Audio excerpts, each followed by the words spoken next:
44비치 팟캐스트는 클라우드 프로그래밍 IT 소식을 다루는 개발자들의 방송입니다. 구독과 좋아요 눌러주세요. 44비치 팟캐스트 150화 시작하겠습니다. 네, 벌써 150화네요. 5월에 저희가 두 번 정도 하고 한동안 쉬고 하는 거라 6월에는 처음 녹음을 하는 거고요. 그래서 후원자 명단부터 먼저 말씀을 드리겠습니다. 페이트리온 통해서 김재현님, 이승규님, 박현우님, 전찬주님, 최준호님, 변정훈님, 박재권님, 디지님, 서지연님, 지훈님, 강성진님, 홍반장님, 윤상현님, 박스텀프님, 변용훈님, 이범재님, 황시민님, 한종원님, 최승우님, 이성환님, 이민석님, 애쉬팔사님, 알프레덕님이 후원을 해주고 계십니다. 고맙습니다. 와, 감사합니다. 네. 이거 최신화된 버전 맞죠? 네, 최신화된 버전입니다. 왜냐하면 최근에 안 들어오고 있기 때문에 늘어나지 않고 있기 때문에 네, 최신화된 겁니다. 알프레덕이라고 있는 거 맞나요? 뭐 확인해봐요. 알프레드 씨? 유씨였던 거. 알프레드 유씨. 알프레드 욱. 아니면은 알프레덕님도 그 유튜브가 있잖아요. 거기서 본인 이름 얘기하시나? 나중에 확인해서 알려주세요. 네. 이게 약간 도널드 덕 이런 덕이 아니더라고요. 그쵸. 아니군요. 그렇구나. 네. 시작하는 소식은 그 하시코프 미드업을 저희가 오랜만에 하려고 준비 중인데 6월 하순경에 할 것 같아요. 날짜랑 장소는 아직까지는 조금 조율 중이긴 한데 그래서 현재 발표자를 모집 중입니다. 그래서 처음에 주제를 저희가 볼트로 잡았었는데 볼트를 많이 안 쓰시나 봐요. 그래서 망해서 안 들어와서 지금 다른 주제도 받고 있으니까 많이 신청해 주시면 좋겠습니다. 언제까지 모집하나요? 저희 월요일까지 모집을 하려고 하는데 조금 더 늘어날 수도 있을 것 같고요. 네. 발표자로 많이 신청해 주시면 좋겠습니다. 어디에 신청을 해야 되나요? 제가 유튜브 링크에 올려놓을게요. 네. 거기가 지금 며칠 날 하신다고요? 날짜도 정해진 거예요? 날짜 아직 미정인데요. 6월 하순에 지금 예정하고 있습니다. 20 며칠 중 22일 전후로 할 것 같아요. 이거 하면 하시코프 주식 좀 올라가나요? 전혀? 아마 차곡차곡 쌓여서 지금 그 하시코프 코리아에 계신 분이 연락을 주셔서 그 굿즈나 이런 것들 좀 알아봐 주시겠다고 하셨어요. 지원할 수 있는지. 그래서 그런 거나 뭐 조금 뭐 평소에는 쉽게 얻을 수 없는 그런 굿즈들이 올 수도 있다는 기대를 하고 있습니다. 기대를 하는 거죠. 네, 보장은 아니고. 보장은 아니고. 그런가요? 항상 보던 그 동그란 스티커 오는 거. 그렇죠. 그런 거 조금 약하죠. 티셔츠가 제일 좋다고 제가 말씀을 드렸고요. 그렇죠. 티셔츠 정도 돼야 이제 발표자분들 좀 섭외가 쉬워지지 않을까. 그리고 예전에 하셨던 그 하시코프 컵 이런 것도 좋잖아요. 맥주컵. 그 컵 쉽지 않을 것 같아요. 집에서 제일 잘 쓰고 있어요. 아직도. 그 컵이요? 너무 튼튼하고 너무 좋은 것 같아요. 맥주컵 얘기하신 거죠? 네네. 네. 한 600ml 정도 될 것 같은데. 600ml 유리 엄청 두꺼운 유리컵인데 되게 예쁘고 되게 튼튼해서. 맞아요. 그때 저는 이제 그 아웃사이더님이 하시콤프 갔다 오셔서 선물해 주셨었는데 벌써 그게 한 5, 6년 전? 넘었죠. 그렇죠. 꽤 오래됐죠. 네네. 저도 그때 신청할 걸. 그때만 해도 해시컴프도 진짜 그냥 참석자가 모이면 그냥 큰 술집에 다 볼 만큼. 그래요? 네, 그때는 얼마면 안 됐죠. 한 200명? 뭐 이런. 200명이 좀 큰 술집에 들어가기 힘들지 않아요? 많이 진짜 큰 술집. 안 온가? 근데 이제 그 다음부터 한 2년 그 다음에도 갔었는데 그 다음부터는 이제 샌프란시스코에 되게 큰 홀에서 그냥 사람 이렇게 저희 미셸이 잘 보이지도 않게 막 이렇게 서 있고 막 이렇게 커서. 그럼 미셸이랑 사진도 찍으셨었나요? 네, 저 그때 한장 찍었었죠. 멋있다. 너무 잘생겼더라고요. 그렇죠. 네. 아무튼 볼트 아니라도 다 신청 가능하다고 하니까 여기도 들으시는 분들 중에 관심 있으신 분들 계시지 않을까. 소수지만 저희 팟캐스트를 지금 들어주시는 분들이 많지는 않지만 저희가 라이브 하면은 뭐 동시 한 20명 되나요? 안 되지 않아요? 많이 들어오시면 20명. 네. 안녕하세요. 네, 그래서 많이들 관심 가져주시면 좋겠습니다. 네. 저희 오프라인으로만 오프라인으로만 계획하고 있습니다. 네. 저는- 어디서 해요? 지금 장소는 후원해 주신다는 회사가 한 분 계셔서 네. 스타트업 어떤 사무실에서 어, 할 것 같아요. 비밀인지 모르겠는데 너굴님 말 안 하셔서. 제가 잘 기억을 못해서 말을 못하고 있어요 지금 회사 이름을. 뭐 그것도 홍보니까. 네, 해주세요. AB180에서 아. 지원을 받을 것 같아요. 꽤 크겠네요 라운지가. 한 40명까지는 들어가지 괜찮은 않을까. 최근에 사무실을 이사하신 것 같던데요. 얼마 전에 AWS 아키텍처 소모임 네. 거기서 한번 했는데 그 사진 살짝 봤을 때 좀 좋아 보이긴 했는데 저는 개인적으로 뭐 장소도 장소지만 너무 오랜만에 오프 미드업이라서 그쵸. 좀 기대되는 것도 있는 것 같아요. 이렇게 해서 모집했는데 안 들어오실까봐 걱정도 되지만. 네. 여기서는 홍보 효과를 기대하기 어렵지 않을까요? 그쵸. 트위터에서 한 걸로 끝일까요?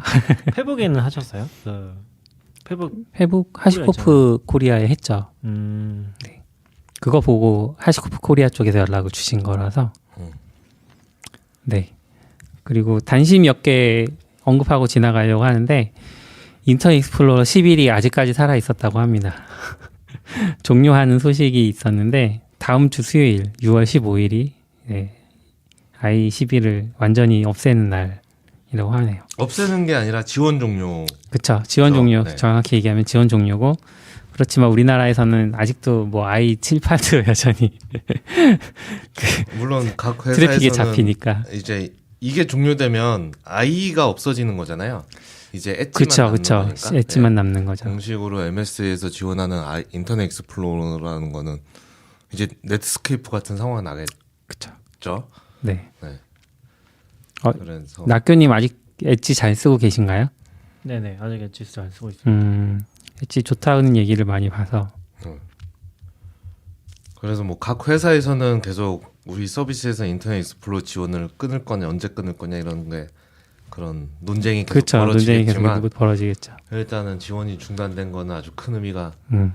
있다고 생각하고 요즘은 좀 어떤지 모르겠는데 오랫동안 웹을 개발해온 입장으로선 정말 이런 날이 오긴 오네 약간 이런 느낌. 항상 아이는 정말 안 없어지나 이런 그쵸. 생각하면서 옛날에 제이콜이 짜고 막 이런 거 했던 것 같은데 힘들죠. 정말 없어지는 날이 오는구나라는 좀 개인적으로 뜻깊은 것 같아요. 낙교님은 약간 프론트는 이제 거의 손을 떼셨나 봐요. 프론트요? 별로 감회가 없는 듯한 느낌? i가 없어져서 좋은 건가? 그러게요. 예전에는 되게 관심이 많았을 것 같은데, 네. i가 악인가요?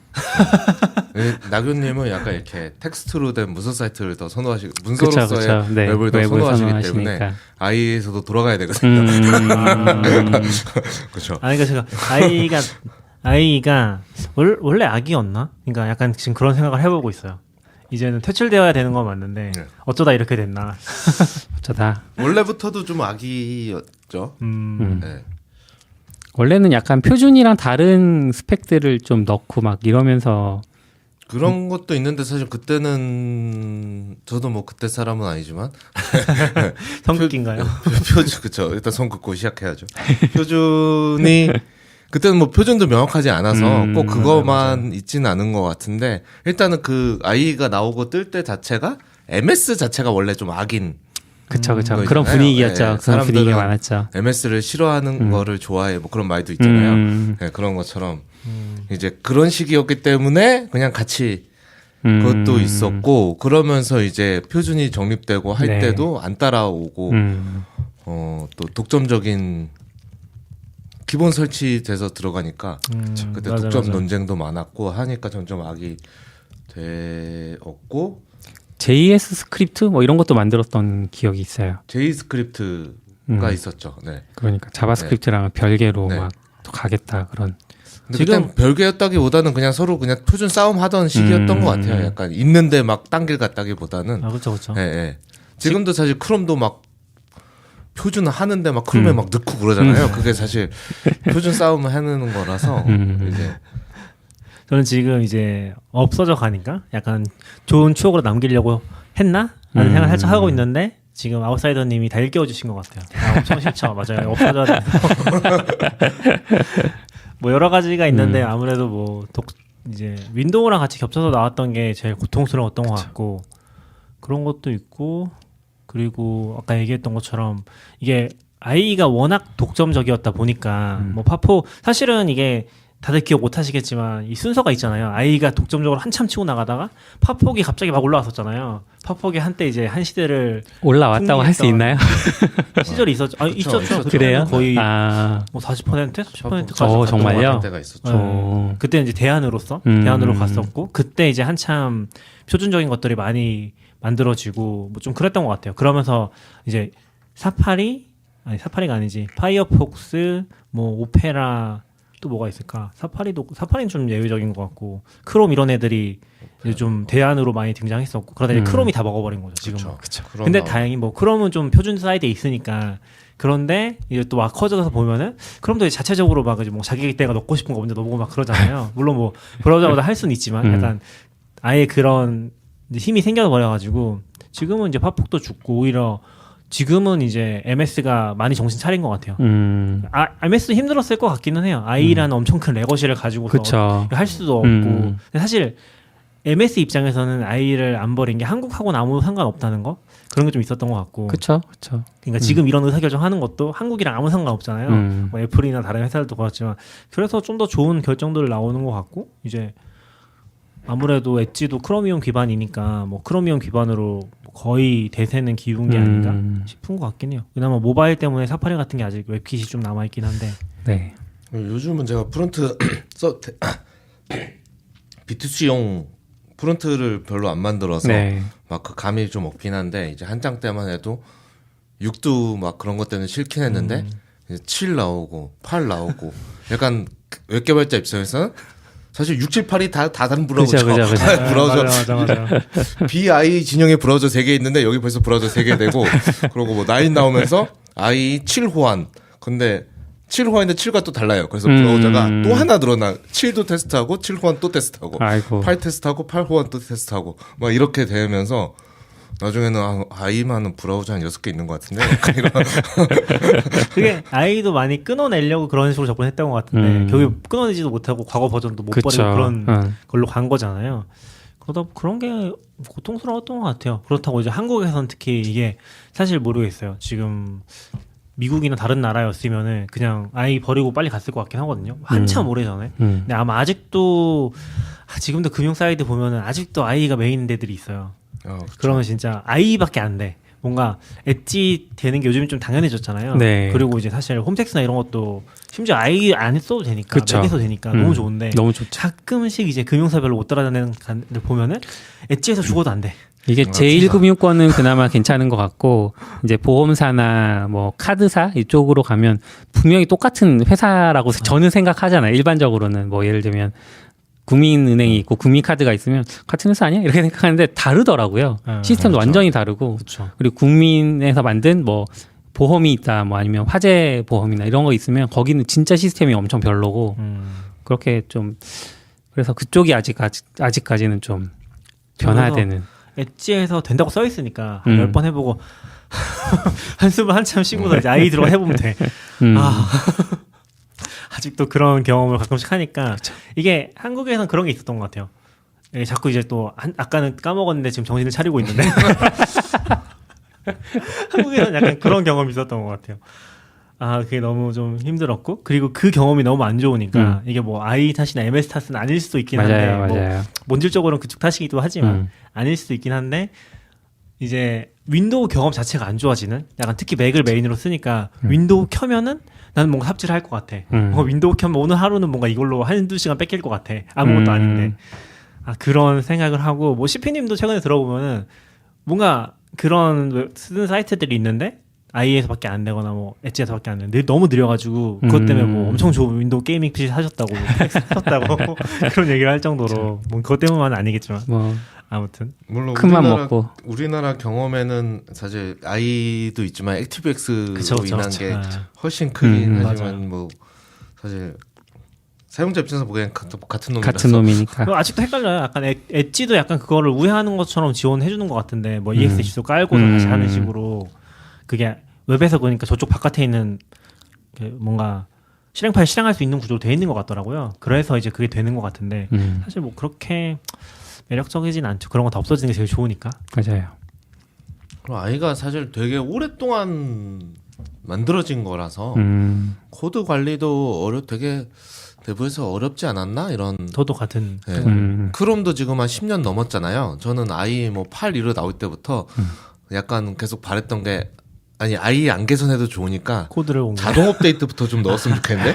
왜냐하면 크롬 버전 몇 써? 그럼 알고 있는 사람 아무도 없잖아요. 그러니까 나머지 브라우저 다 그렇게 하고 있는데 아이만 6, 7, 8, 9 계속 가고 있는데 자동 업데이트를 넣으면 앞으로 그냥 그러면 편하게 개선할 수 있을 것 같은데 네. 계속 자동 업데이트를 안 넣는 걸 보면 이게 못 넣는 게 아닐까. 어떤 뭔가 구조적 문제랑 뭐 이런 것 때문에. 윈도우랑 엮여 있어서 그런 부분이 좀 있지 않았을까요? 뭐 그럴 수도 있고 근데 아마 그럴 가능성은 높을 것 같아요. 왜냐면 워낙 윈도우 쪽은 다 파편화가 돼 있고 자동 업데이트 시켰는데 새로운 문제들이 계속 리포트되고 그런 것들도 우려가 많았을 것 같고 약간 그런 거 있잖아요. 인프라도 그냥 지금 아웃사이더님 얘기해주신 방식이 요즘 스타일이잖아요. 자동 업데이트 모바일 스타일이잖아요. 근데 옛날에는 뭐 업데이트 하나 하면 다른 거 다 깨지고 그런 경우가 많았으니까 특히 뭐 서버 쪽 말할 것도 없지만 그러다 보니까 그런 거에 좀 보수적이었던 것 같고. 근데 요즘 스타일이어도 크롬도 지금 검색해 보니까 크롬도 13년 됐어요. 나온지.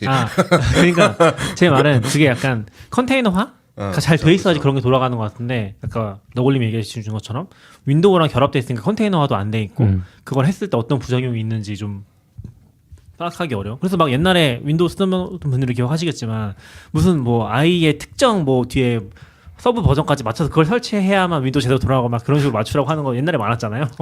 그런 거 생각해 보면은 거기도 이제 그런 고충들이 있지 않았을까. 윈도우 설치 최적화 가이드라고 엄청 많을 것 같아요. 뭐 거기도 더 똑똑한 사람도 있는데 그걸 모르진 않았을 테고 그래도 안 한 거 보면 구조적으로 못 하거나 아니면 조직적 문제로 뭐 윈도우 팀하고 협업을 못 한다거나 그러니까 거기서 뭐 해줘야 우리가 하는데 뭐 그런 문제 뭐 MS가 지금의 MS하고 좀 달랐으니까 그때 MS 그리고 그게 됐으면 한국 개발자들은 거의 죽어나지 않았을까요?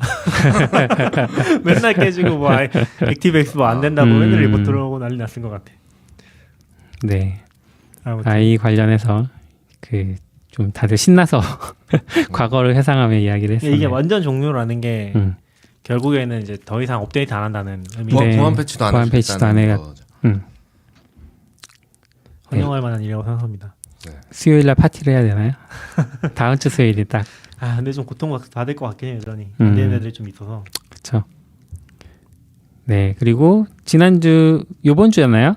WWDC 2022년 행사가 열렸었는데. 네, 화요일이요. 네, 화요일에. 혹시 요즘은 라이브로 챙겨보시지 않죠?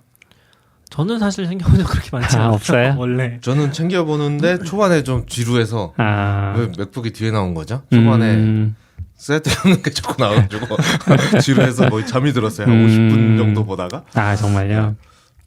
원래는 좀 시피님이나 얌얌님이 더 좋아하셨던 것 같아요. 얌얌님도 챙겨보셨던 것 같긴 한데 잘 모르겠네요. 그래서 막 보다가 WWDC라서 하드웨어 안 나오나? 이런 생각을 하다가 점점 졸음이 오다가 이렇게 잠이 들었어요. 앞부분엔 주로 OS 업데이트나 iOS 업데이트 쪽. 앞부분에 뭐였지? 앞부분에 뭐 되게 좀 별거 아닌 거 자꾸 얘기하고 그랬었는데. 그리고 약간 예전만큼 뭐랄까 임팩트라고 해야 되나? 그런 게 없는 것 같긴 해요. 일단 애플에서 나올 거 다 나왔고 그리고 뭐라고 해야 되지? 예전에는 어떤 현장감이라는 게 있었잖아요. 그 현장에서 하는 걸 라이브로 보는 건데 지금 다 녹화로 한 거 아니에요?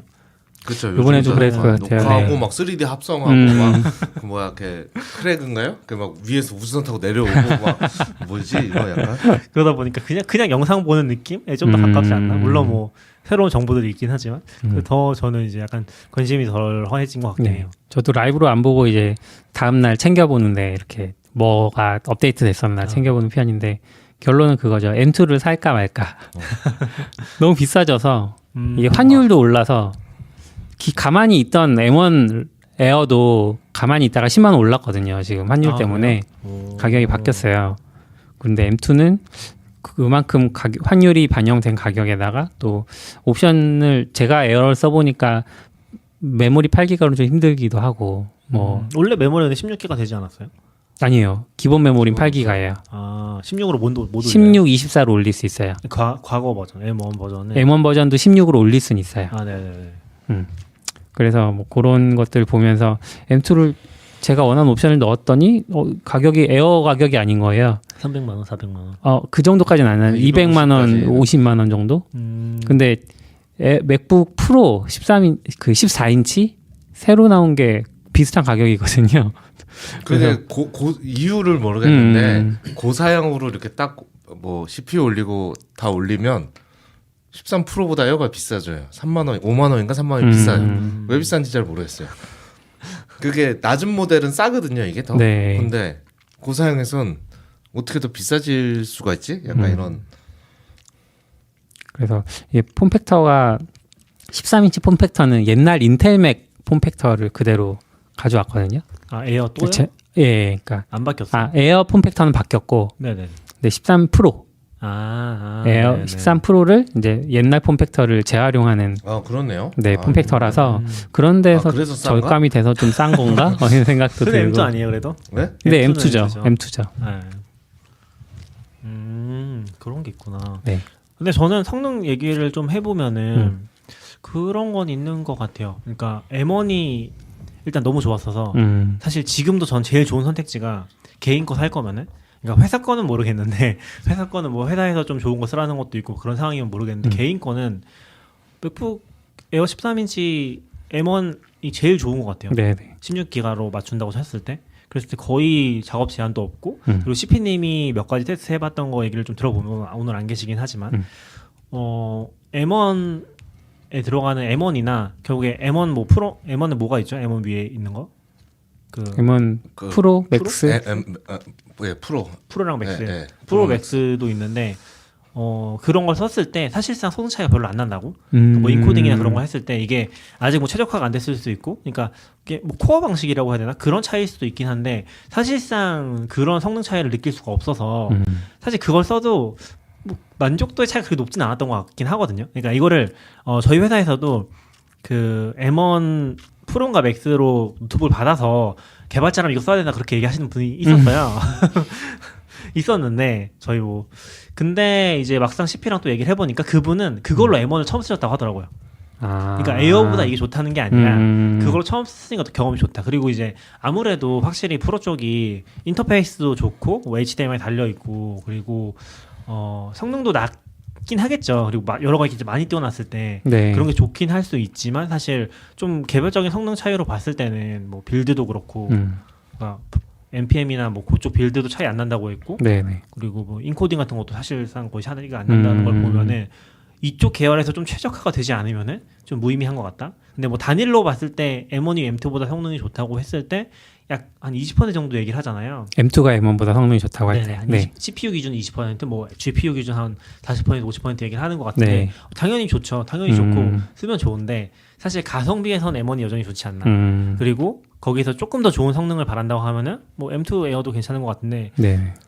그래서 CP님 안 살 거라고 하더라고. 살 이유가 없다고 하더라고요. M2를. 그러니까 저도 M2 에어를 봤을 때 매력적인 거는 400g 가벼워진 거랑. M2 에어 안 가벼웠는데? M2가 더 가벼워요. M1 에어보다. M1 에어보다 M2 에어가 400g 가벼워져요. 아닌 것 같아요. 여기 스펙으로 보면 스펙상. M1 에어가 2020년 M1 맥북 에어가 1.29kg고 이번에 나온 게 1.24kg예요. 500g인. 500이 아니고 50g인가요? 50g. 400g 죄송합니다. 50g 정도 가벼워지는데 그 의미가 가방에 없어. 하루 종일 메고 있으면 좀 느껴진단 아니 지금 프로 들고 다니시는 분들이 프로 들고 저 에어 들고 다녀요. 프로 그리고 들고 다니시면서 왜냐면 설득력이 없어요. 프로에 M1까지 들고 다니기 때문에 중요한 50g이 중요하죠. 여기는 개인 거랑 구분해서 쓰셔서 그렇죠. 하여튼 50g 줄어든 거랑 맥세이프로 연결이 된다. 그 정도 저한테는. 저는 맥세이프는 아니고 이게 장비가 사실 무슨 장비에서 M2로 바꾸냐가 문제잖아요. M1에서 M2가 의미가 있냐. 근데 저 같은 경우는 지금 제 개인 사실 코로나 때문에 생활 패턴이 달라져서 저는 그 전에는 맥북이 제 메인 장비였어요. 개인. 그러니까 맥북을 항상 제일 좋은 장비로 하다가 그때 뭐 다른 일로 해서 맥 프로가 생기기도 했었고 맨날 집에 카페도 안 가고 카페도 못 가니까 2년 동안 집에 있다 보니까 메인 장비가 바뀐 거죠. 데스크탑으로. 얘는 그냥 있고 하다 보니까 약간 얘가 이렇게 좋을 필요가 있나 이제? 이런 생각해서 이번에 사실 맥 스튜디오도 산 거거든요. 왜냐면 계속 그게 메인일 것 같아서. 그래서 조금 느낌이 달라서 이제는 서브가 필요해진 거죠. 맥북이. 네, 그러다 보니까 이제 더 좀 저사용으로 보게 돼서 하고 저는 막 그렇게 불편한 거 많이 느끼는 편은 아니어서 그냥 잘 쓰고 있었는데 이제 맥북 키보드가 이제 요즘 싹 새로 바뀌었잖아요. 그 얇은 거에서. 다시 그걸 치면 못 치겠어요 이제. 너무 짜요. 그걸 탁 치면 너무 헛방 치는 것 같고 너무 불편해서 물론 그때도 키보드 들고 다니고 뭐 이러긴 했는데 이제 못 쓰겠어. 제 2018년 맥북 프로인데 원래 작년에 바꾸려다가 회사에서 사준다고 그래서 그러면 같은 거 2개 있으면 좀 그러니까 안 사고 버텨서 저는 거기서는 넘어올 만한 것 같아요. 그것도 중요한 포인트인 것 같아요. 그 어떤 기준을 잡을 때, 뭐 옛날 맥북이 좀 오래됐으면은 뭐 키보드도 다를 거고, 그쵸. 그런 것도 포인트일 것 같고 지금 코코님, 코코님 얘기해 주세요. 코코님이 얘기해 주셨는데 M1 에어 이제 외부 모니터 한 대 빼는 거 빼고는 이제 되게 해자라고. 근데 지금 거는 그럼 M2는 한 대예요. 한 대예요? 네. 그럼 의미 없네. 그런 부분에서 좀 막는 느낌? 에어랑 프로를 나누는 느낌이에요. 그쵸. 프로 사라 이거군요. 그렇죠. 근데 어쨌건 저는 M1 에어가 너무 좋았던 게 지금 M2도 그런 팬리스로 나오나요? 아니요, M2는 팬 들어가요. 그러면 M1이 좀 더 메리트 있는 것 같아요. 왜냐면은 M1이 팬리스라는 게 진짜 엄청 큰 메리트라고 저는 생각하거든요. 물론 에어에 팬이 있다고 해서 인텔만큼 많이 돌 것 같진 않아요. 혹은 이제 프로에도 팬이 천천히 돌아서 소리가 그렇게 거슬리진 않을 거거든요. 옛날처럼 이륙할 정도로 막 나는 경우는 거의 없지 않나요? 어떤가요? 요즘은 저는 잘 못. 네, 그래서 상관없을 것 같은데 M1 맥북 에어가 팬리스면서 성능이 나오니까 되게 쾌적해요, 진짜. 맞아요. 너무 쾌적하고 뭐 많이 뜨거워지는 경우도 별로 없고 그게 저는 되게 좋았던 경험인 것 같아서 이게 약간 돈이 좀 부족하거나 예산이 부족하거나 맥북 생태계 들어오고 싶은데 맥 생태계 들어오고 싶은데 예산이 좀 적다면은 그냥 M1 들어오시는 게 그냥 최고 가성비고 전혀 꿀리지 않는 뭔가 맞아요. 합리적인 선택 그런 게 아니라 그냥 너무 좋은 선택인 것 같고 근데 뭐 M2가 나왔으니까 처음 이제 애플 실리콘으로 간다고 하면 M2를 안 살 이유는 없긴 하죠. 뭐 굳이 돈도 있고 뭐 돈이 있으면 네. 뭐 저도 사용 아니라도 괜찮으면 아까 M2 뭐 8기가라서 이렇게 답답하다 이런 얘기를 드렸잖아요. 근데 그냥 8기가 아니어서 꾸역꾸역 살아갈 수 있는 방법들을 찾게 돼요. 그러면은 이제 M1에 16기가를 추천. 저는 추천하지만 새로 살 거라면 추천하지만 지금 보니까 지금 M1을 살려면 에어를 살려면 CPU 업그레이드는 안 된대요. 이제는. 예전에 CPU 업그레이드 됐는데 이제는 안 되고 램은 업그레이드 된다 아직은. 근데 이것도 언제 막힐지 모르죠. 그리고 아직 그걸 잘 모르겠어요. 그때도 CPU 차이가 있었잖아요. 뭐 CPU에 뭐 GPU가 한 코어가 그런 차이가 있었는데 그게 뭐 그렇죠. 저도 전혀 잘 모르겠어요. 크게 뭐 게임을 하시는 분들은 모르겠지만 그런 것도 그 차이 없다. 사실 그냥 일단 M1 에어가 너무 압도적으로 좋았었고 지금 생태계에서는 그 윗단은 좀 선택의 영역인 것 같아요. 사실 프로나 이제 아까 맥스 같은 경우도 어떤 환경에서 좋지? 저도 막 찾아보지 않았어 잘 모르겠는데 그게 조금 특화되는 것들은 좀 더 시간이 걸리지 않을까? 분명히 좋긴 할 텐데 예를 들면 뭐 프리미어나 그 애프터 이펙트에서 진짜 최적화가 돼서 이 코어를 다 이용해서 뭔가 더 빠르게 된다 그런 정도가 되기까지 좀 더 시간이 걸리지 않을까 싶긴 한 것 같아요. 아직은 뭐 CP님이 그런 작업도 좀 하시는데 비교해봐도 아무 차이가 없다고. 그러니까 이게 저도 이렇게 딱 하자 전 약간은 장비 좋아하는 편이라서 사양을 보통 웬만큼 하면 좋게 하거든요. 엄청 과하지만 않으면 이렇게 하는데 여기도 처음에 딱 나오자마자 이렇게 에어 하면 기다리는 어떤 가격대가 약간 있잖아요. 저가 제 기준에서는 좀 풀로 맞췄을 때 한 200 초반 정도까지만 올라오는 정도로 생각하였는데 300. 그 10 GPU 그러니까 코어는 똑같으니까 CPU는 10 GPU에 24기가하고 512에 맞추면 260이 나오는 거예요. 그럼 여기다가 전 요즘 애플케어도 다 사거든요. 네. 애플케어 사면 거의 300인데 이렇게 돼버리는 거 갑자기. 에어인데 300이야. 이렇게 비싸나? 옛날에는 맥북 프로 고사양 맞춰야 300. 물론 그쵸. 이제 거기는 500으로 갔죠. 아니었죠. 그쪽은. 그런데 너무 비싼데? 라고 하고는 얘네도 이게 참 사람들이 그래도 메모리 제일 답답해하는 거 아니까 그래서 원래 마음을 바꿨거든요. 안 되겠다 이거 너무 비싸. 그냥 뭐 10 GPU 필요한가? 나 뭐 그래픽 한 것도 아닌데 8 GPU 뭐 해가지고 8 GPU에 근데 메모리는 아쉽잖아요. 네. 아, 그렇죠. 메모리는 아쉬우니까 또 하드도 256이면 서버에서 충분한데 왜냐면 집에 있으니까라고 해서 저 256은 좀 아쉬운데. 24 하는데 8기가를 24로 올리는데 54만 원 들거든요. 그래서 그렇게만 하면 220만 원, 223만 원 나와요. 그래도 256. 그래도 한 40만 원 차이 나는데 별로 차이 안 나는데 이럴 거면 CPU 올릴까? 왜냐면 CPU 올리는 건 13만 원밖에 안 하고 램은 54만 원이거든요. 그렇죠. 그래서 램 너무 가격 너무 엄청나게 한 거 아니야? 막 이런 생각. 램이 문제군요. 16까지만 올려요. 16, 14. 근데 램을 24로 해주는 건 처음 봤어요. 원래 룰 아닌가요? 배수. 16, 30, 그죠. 24 이렇게 하는 거 아니에요? 약간 근데 애플이 가끔씩 그런 거 좀 깨지 않아요? 그러니까 약간 그 아이폰도 용량이 64, 128, 256이 아니라 64, 256. 맞아. 128이 없어. 약간 그런 식으로 룰을 깨는 느낌? 물론 뭐 이게 기술적인 이슈일 수도 있고 어떤지 모르겠지만 저도 브라우저 탭 많이 띄워서 그런지 16은 조금 16도 뭐 나쁘진 않은데 조금 빡빡하고 약간 또 구매할 때 합리화하는 게 지금은 괜찮지만 한 3년, 2년, 3년 쓸 거니까 그때는 맞아요. 더 많이 필요하니까 지금 좀 넉넉해야 그때 좀 빠듯하지라는 생각이 있으니까 그래서 저는 지금 24로 노리긴 하고 있긴 한데 지금 나올 날만 기다리고 있어요. 아, 그렇군요. 또 나오면 바로 지금 스튜디오도- M1은 없으신 거죠? M1 맥스가 있죠. 회사 장비로. 그러니까 M1 에어는 없으신 거죠? 에어는 전 써본 적 없어요. 근데 아. 13 맥북 프로도 있잖아요. 네네네. 네, M1. 근데 왜 에어로 가시려는 거예요? 그냥 서브 장비로? 에어로? 프로 대신? 네네네. 네, 그쵸. 서브 장비고 아. 새 폼팩터로. 저는 그래서 진짜 너무 아쉬운 게 무게가 너무 아쉬운 것 같아요. 50g은 안 돼. 의미가 없어. 50g은 M1이랑 M2를 사는 데 있어서는 별로 의미가 없는 것 같고 200g 정도 그래도, 돼야. 그러니까 아까 얘기하셨지만 뭐 무게 조금 괜찮긴 할 수 있지만 50g은 사실 조금 애매한 것 같고. 근데 프로보다는 프로 13 M2보다는 이게 얼마야?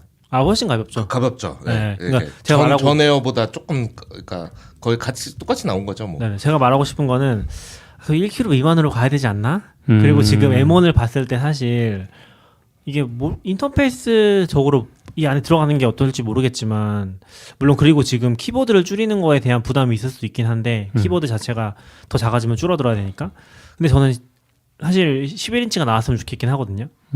그러니까 사실 이게 웃긴 얘기지만 제가 뭐 이것도 한 4, 5년 된 것 같은데 그때 일본에 루비카이기를 갔었는데 네. 그때 보면 일본에서 아직 인기 많은 모델 중에 하나가 그때까지만 해도 맥북 에어 11인치가 인기 진짜 많았어요. 그걸 쓰시는 분들이 진짜 많더라고요.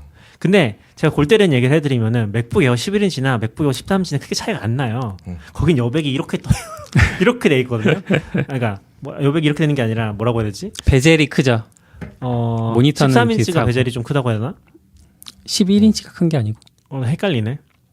근데 아무튼 좀 의미가 없고 그게 베젤이 크죠. 베젤이 커서 11인치지만 베젤이 커서 실제로는 좀 13인치나 비슷하고 조금 작거든요. 그래도 좀 작은 거에 대한 로망이 있어서 지금 11인치 나오면서 좋을 것 같다는 생각이 있고 그래서 무게가 한 1kg까지만 가도 이거는 뭐 거의 혁명적인 수준이 아닌가. 그러면 진짜 살 수 있을 것 같아요. M2 당장 고민 안 하고. 사실 요 정도 레벨에서 200g 차이면 그건 체감 엄청 되거든요. 크죠. 그렇죠. 엄청. 엄청난 20% 차이. 정도잖아요. 네. 휴대폰 한 대잖아요. 그렇죠. 200g이면 엄청 차이 나서 그래서 그렇게 좀 더 작게 만드는 컨셉을 안 잡은 것 같긴 해요. 제가 느끼기에는 아예 안 잡은 것 같고 요 정도 사이즈는 돼야지라는 게 지금 12, 13인치가 이제 애플이 생각하는 그 저점인 것 같은데 요번에는 그냥 너무 똑같은 컨셉으로 간 것 같긴 해요. 근데 에어가 지금 에어랑 프로의 차이가 사실 애매해진 게 인터페이스에 좀 더 집중한 느낌이 있잖아요. 그러니까 여기는 라이트닝이 아니라 썬더볼트밖에 안 넣고 네. 거기는 이제 다른 인터페이스를 넣어주고 그런 느낌으로 사실 또 옛날 같지 않게 또 다시 이상한 차별화를 하고 있잖아요. 네네. 그래서 그렇게 생각했을 때는 그냥 진짜 또 넣을 거 없으니까 더 줄어도 좋지 않나? 개인적인 생각입니다. 사실 저는 그러니까 이제 에어 느낌이 없잖아요. 옛날에는 에어와 프로의 확연한 느낌, 네네. 디자인이나 무게랑 딱 있었는데 지금 그냥 같은 라인. 지금은 약간 13 이거랑 얘 13이랑 뭐가 없죠. 조금 무게가 나가긴 하지만 사실 뭐 그냥 봐서는 잘 모를 수도 있고 막 이럴 정도로 맞아요. 봐서 조금 약간 아쉽기도 한 것 같아요. 저도 한파에 딱 나오면 그냥 옛날에 그 잡스가 봉투에서 꺼내던 그 네, 에어의 네. 그 충격적인 약간 그런 느낌? 그런 느낌으로 이렇게 쫙쫙 뽑아주면 저 옛날에 전 11은 안 썼던 것 같은데 12인치 맥북 라인이 있었거든요. 네네, 맞아요. 저 그거 되게 좋아했거든요. 정말 딱 들고 다닐 때 부담 하나도 없고. 맞아요. 네, 근데 진짜. 걔는 좀 망한 모델 아니에요? 저는 좋아했는데 제가 좋아하는 거 잘 막아요. 아니, 그러니까 망했다는 게 걔도 펜리스로 나왔잖아요. 네. 펜리스 플러스 인텔은 좀 망하는 뭐 그런 느낌이 그래도 있어서. 뭐 저는 괜찮긴 했는데 그런 것들 한데 얘는 저는 그 애플의 전략을 잘 모르겠는데 항상 맥북은 라인을 자꾸 뒤집는 것 같아요. 맞아요. 네. 그러니까 에어는 약간 이런 이미지 쭉 가고 프로 이름이 가지 그쵸. 않고 정책들이 섞이죠. 갑자기 얘가 막 점점. 올라가고 얘가 내려가다가 음. 갑자기 뒤바뀌는 거 같다가 라인이 없었다가 다시 라인 나오고 약간 이거 뭐지? 지금은 또 맥북이란 라인이 없어졌죠. 네. 네, 맞아요. 제가 바라는 것도 약간 그 맥북 좀 스러운 것가 나오면 좋겠다. 이거 사실 M1에서 충분히 가능할 거로 생각하긴 하거든요. 근데 안 나온 게 조금 아쉬운 것 같긴 해요. 물론 M2로 바뀌면서 성능이라든지 그런 것 때문에 더 그랬을 수도 있기는 한데 지금 M1 나왔을 때 펜리스로 갔던 거 생각하면은 더 줄일 수 있다는 의미라고 생각하거든요, 저는. 왜냐면 같은 폼팩터에서 펜 빼고 나온 거잖아요. 그러면 사실 더 줄일 수 있을 것 같은데 차라리 M1으로 가더라도. 근데 확실히 좀 애플 실리콘 나오면서 애매해진 것 같긴 해요. 그러니까 인텔 계열이나 뭐 애플도 그렇지만 인텔 계열은 돈 쓰면 좋아진다는 느낌 있잖아요. 1,000만 원 쓰고 2,000만 원 쓰면 더 좋지 당연히. 메모리가 뭐 이렇게 되는데 근데 그런 느낌이 없잖아요, 지금. M1이나 M2나 뭐 맥스나 기본적으로는 다 똑같고 좀 더 좋을 것 같은데 사실 해보면 그렇게 차이는 나지 않아. 약간 이런 느낌이라서 좀 아쉽죠, 그런 부분이. M2 벤치마크 실제로 나와봐야 재밌을 것 같아요. M1도 저는 기억나는 게 그때 막 한국보다 일본이 조금 빨리 나왔을 거나 그랬던 것 같은데 그때 일본 유튜브들 보면은 실제로 막 프리미어 인코딩 해보고 그런 거 돌리면서 막 인텔이랑 비교하는데 맞아요. 막상 처음에 다들 이게 뭐야 애플 실리콘이 말이 돼 이랬는데 돌려보고서 뭐지 이거는 그런 느낌이 좀 있었거든요. 그 충격과 공포 같은 느낌이 있었어서 이번에도 사실 좀 실제로 나오고 벤치마크 돌려보는데 M1보다 M2가 훨씬 좋을 수도 있다는 생각은 들어요. 막상 돌려보니까 인코딩 속도 같은 거의 비슷한데 여기서 뭐 한 20-30% 빨라. 그러면 사실 체감이 확 되잖아요. 네. 그런 차이는 있을 수 있지 않을까. 오히려 맥스나 프로나 맥스보다도 그 차이가 더 있으면 임팩트가 있을 것 같긴 한 것 같아요.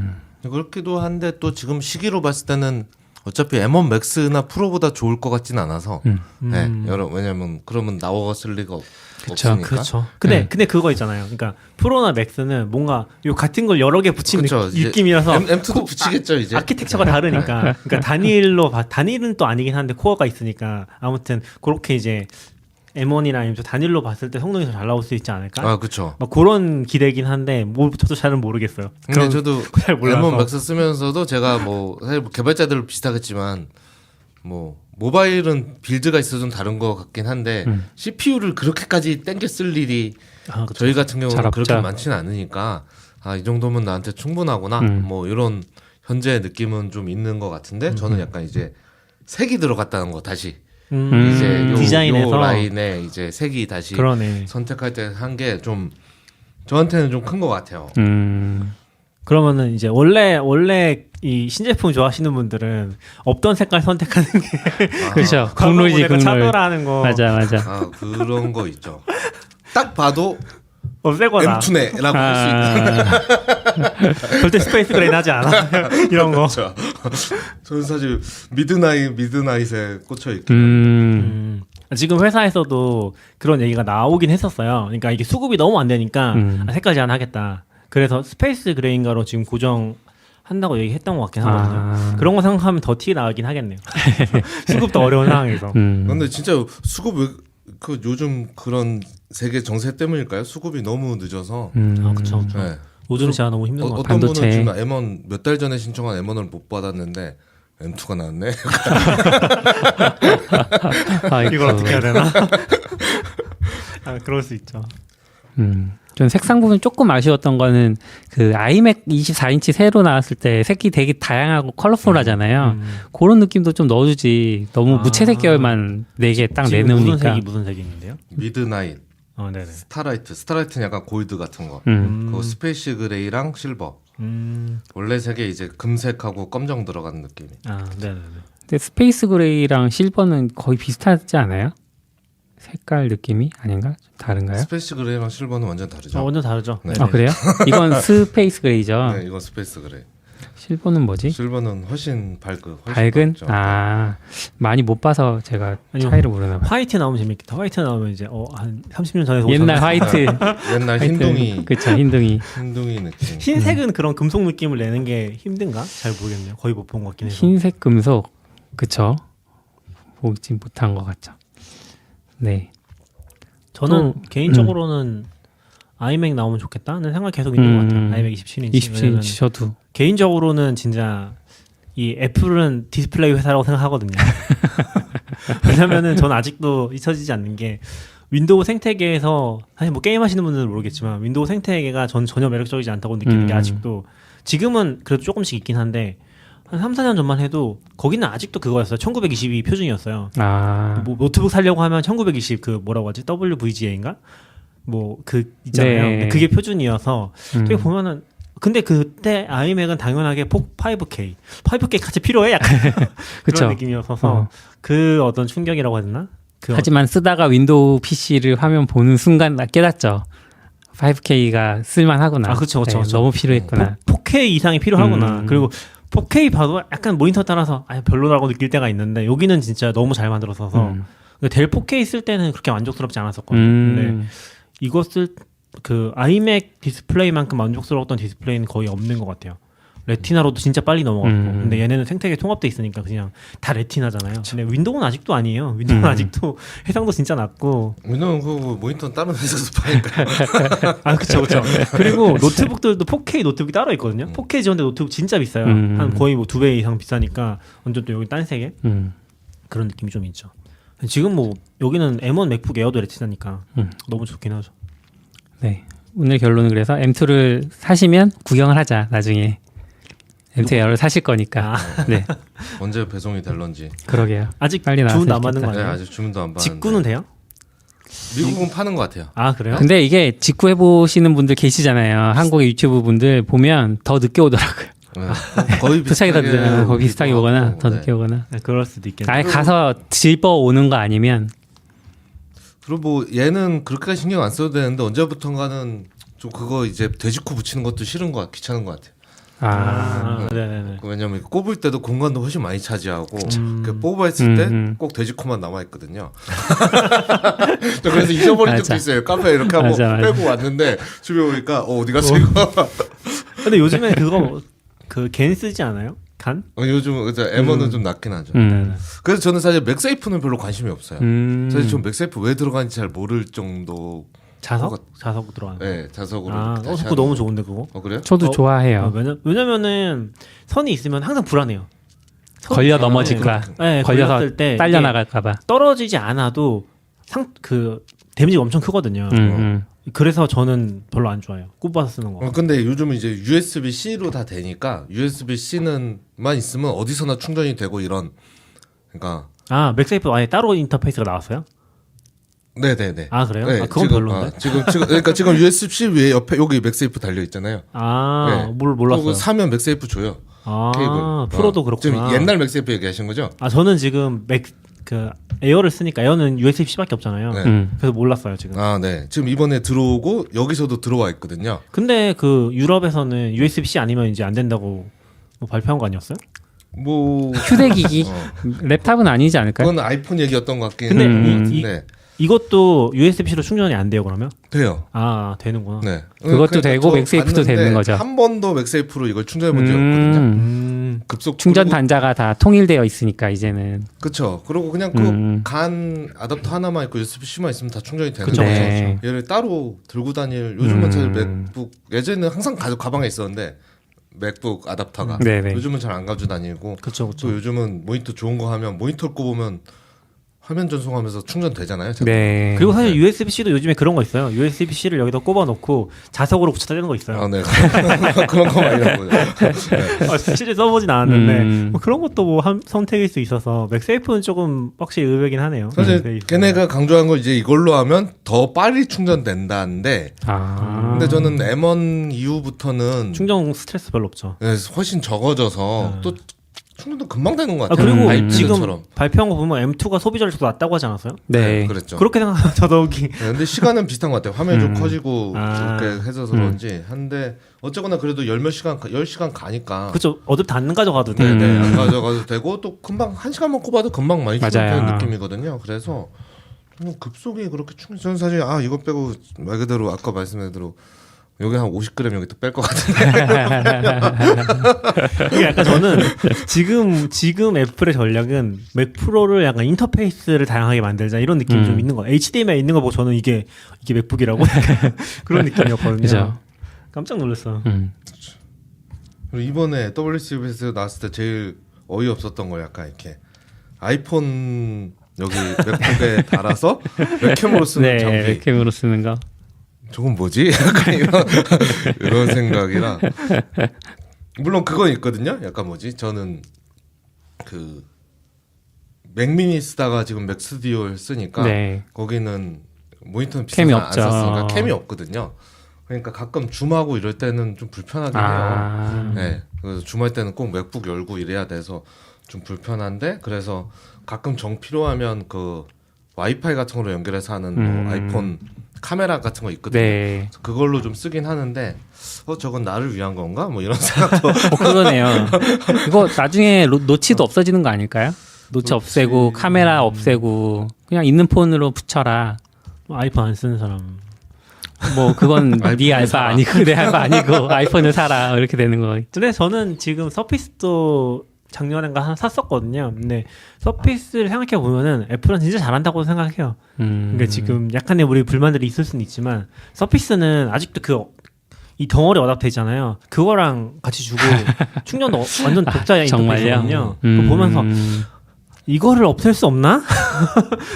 근데 그게 보니까 와트가 되게 높더라고. 100와트인가 그래가지고 USB-C로 잘 안 되고 그러니까 걔네서 100와트 넘는 거 사사가 USB-C로 걔네 인터페이스 맞추는 걸 따로 사서 하면 되더라고요. 네. 근데 애시당초에 그렇게 맞춰주면 될 것 같은데 굳이 요 블럭 같은 거 있잖아요 중간에 벽돌. 그거를 하나 껴가지고 주는데 얘네 진짜 센스 없다. 되게 실망스럽다. 맞아요. 그런 게 들어가 있어요.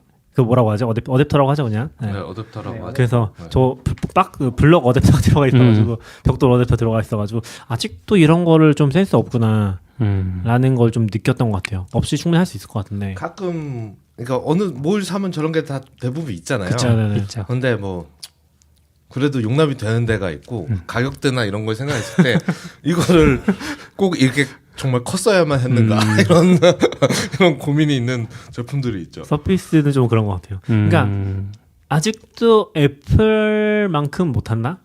애플이 그 소비자 시장에서 하는 정도의 센스를 발휘하지 못한다. 저는 지금 맥세이프가 필요 없다고 하셨지만 맥세이프가 너무 충격적이었거든요. 사실 처음 봤을 때. 그거 뭐 10년 전 얘기겠지만 맥세이프가 자석으로 충전되고 한다 너무 충격적이었거든요. 그렇죠. 그래서 천재인 줄 알았죠. 그렇죠. 그래서 좀 그런 기억이 있는 것 같긴 해요. 근데 그 맥세이프 저번에 맥북 프로 나올 때 처음 다시 오기 시작했던 것 같은데 네네. 제 기억에는 그때 했을 때 좀 충격적이에요. 맥세이프가 나온다면 무슨 말이지 했는데 아답터도 다 똑같은 거고 네네. 이 중간 케이블이 옛날엔 USB-C, USB-C잖아요. 네네. USB-C 맥세이프 요 네. 케이블 하나 주는 거예요. 그냥 나머지 다 똑같아요. 근데 저 왜 다시 한 거지? 약간 이런 느낌 있고 저는 이게 장비마다 다른데 요즘은 다 포트가 많아져서 USB가 좋은 게 카페 갔을 때 왼쪽 오른쪽이 다 충전하다가 한다는 게 전 좋거든요. 그런 건 너무 좋은 것 같아요. 네, 옛날에는 이쪽에 앉았을 땐 좋았는데 저쪽에는 이렇게 해가지고 이렇게 손 끌어오고 이래야 돼서 네, 또 네. 손 짧아가지고 이렇게 하고 코딩하고 막 그랬었는데 이거는 편한 대로 이렇게 딱딱딱 하니까 그게 너무 좋거든요. 사실. 에어는 한쪽 아니에요? 에어는 한쪽일 거예요. 에어 에어는- 지금 양쪽이잖아요. 양쪽이에요? 그 에어예요? 아니구나 여기 없잖아요. 없구나. 네. 요즘 카페를 잘 안 가셔서 네, 제가 카페를 잘 안 가서. 에어는 한쪽이라 좀 불편하긴 해요. 그렇죠. 그런 게 좀 불편해요. 저도 그 작은 거 쓸 때는 그게 그게 불편했던 것 같아요. C가 한쪽만 있어. 그게 USB-C긴 한데 저 USB-C 포트도 엄청 복잡하잖아요. 사실 네, 아시겠지만 복잡하죠. 썬더볼트 되는 게 있고 안 되는 게 있고 한데 애플 거는 썬더볼트가 돼서 저걸 양쪽에 만들기 힘들었던 걸로 알고 있기는 해요. 저거 자체가 굉장히 고급이라서 네. 저거 하나 늘리는 게 거의 엄청난 거긴 하더라고요. 아이맥 같은 데서도 저 포트를 많이 못 만드는 게 썬더볼트 되는 직접 들어오는 포트들. 네. 그리고 USB-C는 검색해봐도 지금 정확히는 모르겠는데 확장이 없어요. USB-C를 분리해주는 그런 단자가 없어요. 어차피 이게 거기서 뭐라고 하지? 스루풋이 정해져 있기 때문에 네네. 이걸 늘려봤자 안 되고 늘리는 것도 안 되고 뭐 그런 느낌이더라고요. 그렇군요. 아무튼 네. 갑자기 끝난 느낌이긴 한데 오늘 여기까지. 그래요? 순식간에. 네네. 네. 얘기가 길어져서. 알겠습니다. 새 맥북 에어도 우측에는 USB-C가 없네요. 네. 아쉽다. 말씀하신 그런 이유인 것 같아요. 썬더볼트 네네네. 추가하기 어렵다. 그리고 지금 또 이렇게 사진 슬쩍 보니까 덧줄이기 힘들 것 같기도 하고 그러네요. 하지만 200g 혹은 100g을 줄여주면 혁신. 낙교님이 사겠다. 혁신을 보여달라. 네, 애플은 들어라. 네, 오늘 여기까지 하겠습니다. 들어주셔서 감사합니다. 수고하셨습니다. 고맙습니다. 감사합니다.